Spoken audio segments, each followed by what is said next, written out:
Hamas releases video of captives demanding prisoner swap and criticizing government for failing to protect people during Hamas's October 7th attack. Palestinians in Gaza City report receiving threats by the Israeli army over the phone telling them to evacuate as bombing continues and there are no safe routes. Israeli army says ground operations inside Gaza continue. The Israeli army said it has continued its ground operations in the Gaza Strip for the past few hours. It said soldiers, along with combat helicopters and drones, were used in the fight, and that it destroyed Hamas infrastructure, including anti-tank and launch positions. 4 senior Hamas commanders, including the head of the group's naval force, were killed, the army said. What is Israel's military strategy in Gaza?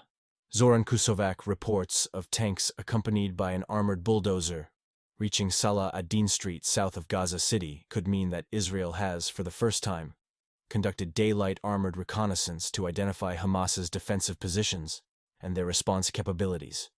Limiting operations to open farmland or desert would be the least costly way for the Israeli army to maintain a presence in part of Gaza, because that's where its superiority in armor, artillery and air cover benefits it, and it can avoid bloody urban warfare.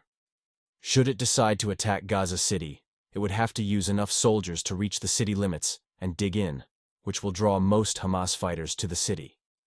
A follow-on combined attack, with armored forces advancing from the east and naval infantry from the sea, might succeed in what is being hypothesized now, that it is trying to cut the strip in half.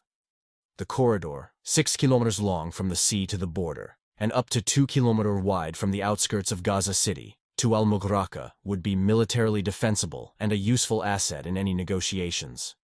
Parts of northern Gaza are being razed to the around. At night, Israel is using bombs so powerful, and they shake buildings from miles around.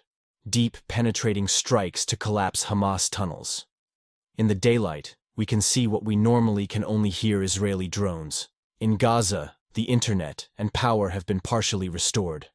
Gaza City is being devastated, and the humming you hear are those drones.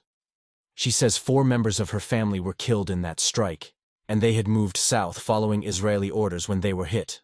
The Israeli military has laid out 3 military goals: to disarm Hamas, remove it from power in Gaza, and free the mission enemies, isolating its friends, and inflaming old hatreds.